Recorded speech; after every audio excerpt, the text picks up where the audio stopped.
kababayan, Luzon, Visayas at Mindanao. Magandang umaga, magandang araw po sa inyo lahat. Again sa ating mga kababayan dyan sa ibang bansa. Magandang umaga, magandang tanghali at magandang gabi din sa inyo mga kababayan. Ingat po tayo lahat mga kababayan. At meron naman tayong isang magandang balita mga kababayan. Dahil ang ating mahal na Pangulo, bagamat kagagaling lang sa sakit pero walang tigil sa paggawa para sa bayan natin, para sa ikakakaunlad ng bayan natin mga kababayan. At tunghayan natin itong ibinalita na good news para sa ating lahat mga kababayan, na malaking tulong po sa bayan natin at sa ekonomiya natin at pati sa mga investors mga kababayan. Magandang balita po ito. Tingnan po natin mga kababayan.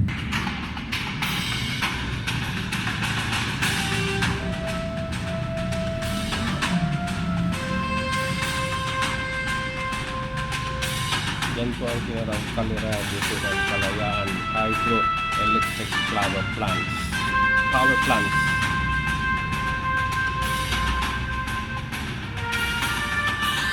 Our President, the working President, kasi nasabi nilang sa survey negative 3. Sana ginawa nyo na lang negative 100. Kahit anong gagawin nyo. Kahit sabihin nyo 100% yung sisarang sa inyo. That the president is still working despite nakangagaling lang sa sakit, tuloy-tuloy ang kanyang trabaho para sa bayan natin na naman.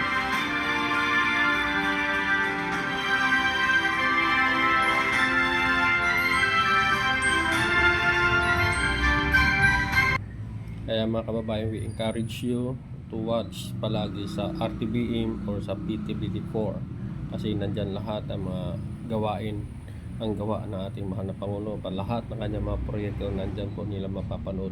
Nandyan po mapapanood lahat mga kababayan. Kaya we encourage everyone na manood po sa PTB4 at sa RTBM. Yan po lahat ang trabaho ng ating mahal na Pangulo. Lahat ng kanyang mga proyekto mga kababayan. Let's watch it mga kababayan. Long before sunlight turned into the renewable energy of choice, the element of water was not only quenching our thirsts and growing our crops, but also helping light our homes and run our factories and industries. Today, the President heaped praise on the most reliable hydropower source and the oldest and biggest pumped storage hydropower plant in the land, which was officially turned over to the government, as our Denise Osorio reports. It's like a giant battery for the Luzon power grid. The Kaliraya Botocan Kalayaan or CBK Hydro Complex in Kalayaan, Laguna can store electricity and release it when the system needs it most. President Ferdinand R. Marcos Jr. says the turnover is intended to support a power system that is more dependable and better prepared to meet demand in the years ahead. He also acknowledged the role of pumped storage technology in keeping the grid stable, particularly as more intermittent renewables become more accessible.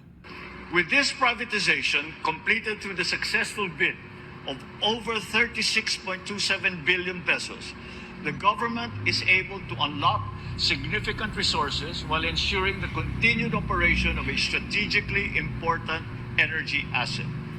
In doing so, the government can invest where it matters most, in our people. Particularly, these resources can be directed towards the immediate needs of the public, such as for classrooms, for roads, and for hospitals. The president added that this should mean fewer power cuts and less disruption to essential services, including in schools and hospitals. The CBK is a 797-megawatt hydroelectric complex made up of 3 facilities in Laguna: the Kaliraya Hydroelectric Power Plant, the Botocan Hydroelectric Power Plant, recognized as the oldest hydro plant in the Philippines, and the largest of the 3, the Kalayaan Pumped Storage Power Plant, which was commissioned in 1984 and the country's first pumped storage facility.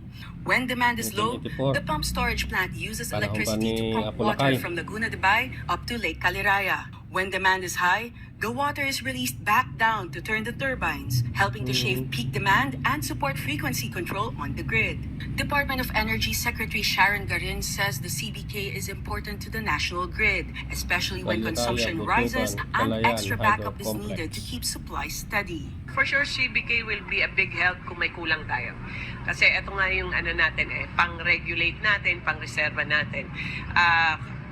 Ito lang actually ang nag-iisa sa buong bansa na pump storage natin. So talagang this is a national treasure. The DOE adds that during the summer, demand typically climbs, and some hydropower sources face seasonal limits. Hence, facilities such as the CBK that can respond quickly Pasensya become na po, even may more ano crucial pa. to keeping supply stable. Meron Aboitiz Power pang promises to look after CBK and commercial. invest in upgrades to improve and maximize operations. At the plant, 4 transformers support the system, but only 3 are in operation. Aboitiz Power says it aims to repair the faulty transformer within 3 months, so all 4 generating units can run at full capacity to deliver power to when the system calls for it. And unlike some renewable sources, such as solar, which relies on sunshine, and wind, which depends on conditions, pumped storage can be controlled and dispatched in line with demand on the grid. Aboitiz Power President Danel Aboitiz says pumped storage can also help smooth out price swings in the spot market by shifting supply from off-peak hours into more expensive peak periods.